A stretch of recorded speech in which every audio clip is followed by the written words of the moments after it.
안녕하십니까, 알전입니다.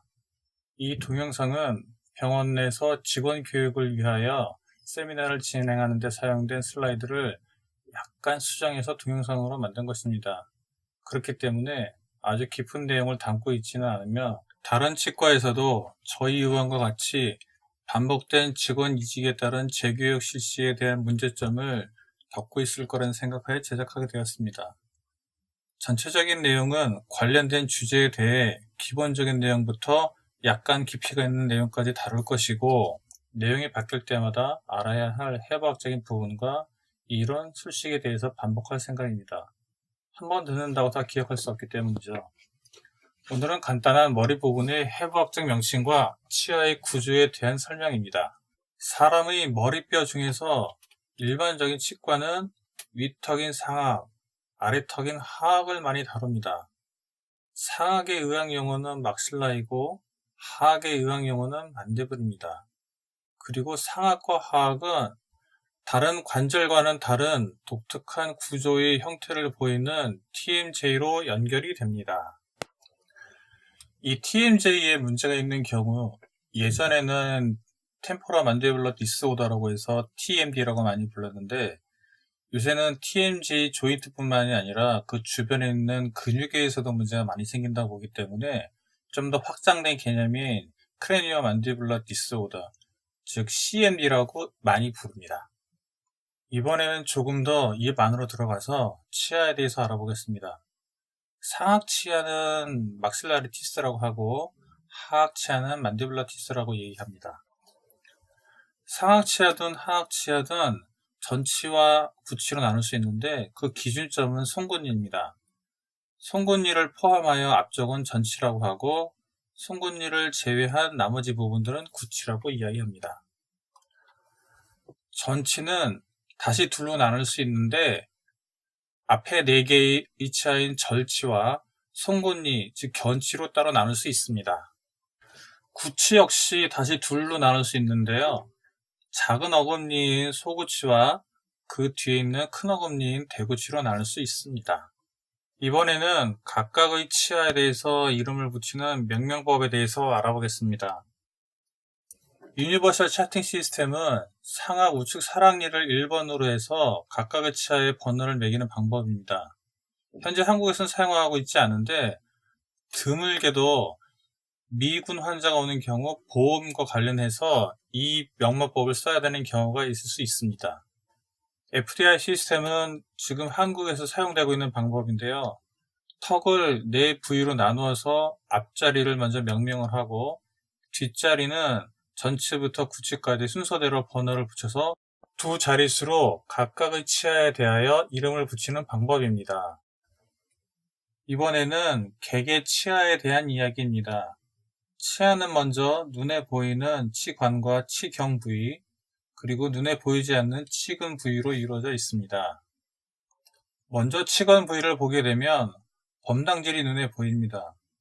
범당질의 성분은 97% 하이드록시 아파타이트인데 구체적인 구조식이나 그런 것까지 알 필요는 없고 이 성분이 대부분 미네랄 성분이라는 것을 아는 것이 중요합니다. 색은 반투명이고 약간 흰색을 띱니다. 여기서 약간 논외의 이야기를 하자면 1950년대 부어노코라고 하는 사람이 논문을 씁니다. 조선소에서 선박의 표면에 페인트 칠을 하는데 그때 단순하게 페인트 칠만 하지 않고 산 처리를 한 다음에 페인트 칠을 하는 것의 아이디어를 얻어서 치아 표면을 산 부식 처리를 하게 됩니다. 이때 보통 30에서 40% 인산을 이용해서 표면 처리를 하고 이렇게 산 처리를 하게 되면 범당질 표면의 일부가 녹아서 매우 거친 표면을 만들게 됩니다. 여기서부터 이제 복합 레진의 출발점이 시작하는 것이죠. 상아질은 범당질의 안쪽에 위치하는데 60에서 70% 정도 미네랄 성분인 하이드록시 아파타이트로 구성되어 있습니다. 나머지 30에서 40%는 뭐냐? 콜라겐입니다. 이 콜라겐이 골격이 되고 여기에 하이드록시 아파타이트가 침착이 되어 상아질을 만들게 됩니다. 범당질과 비교했을 때 미네랄의 함량이 더 적기 때문에 우리가 씹는 충격에 대해서 완충 효과를 가지는 부분이 이 상아질 부분입니다. 사진에서 보게 되면 검색 점 같은 것이 보이는데 이것이 치수광 안에 있는 조상아세포 오돈토블라스트입니다.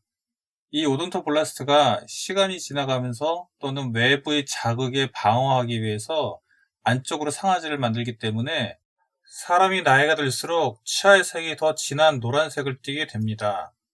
이런 이유로 치아 미백 치료를 할 때 나이 든 환자일수록 치료 결과가 좋지 않습니다.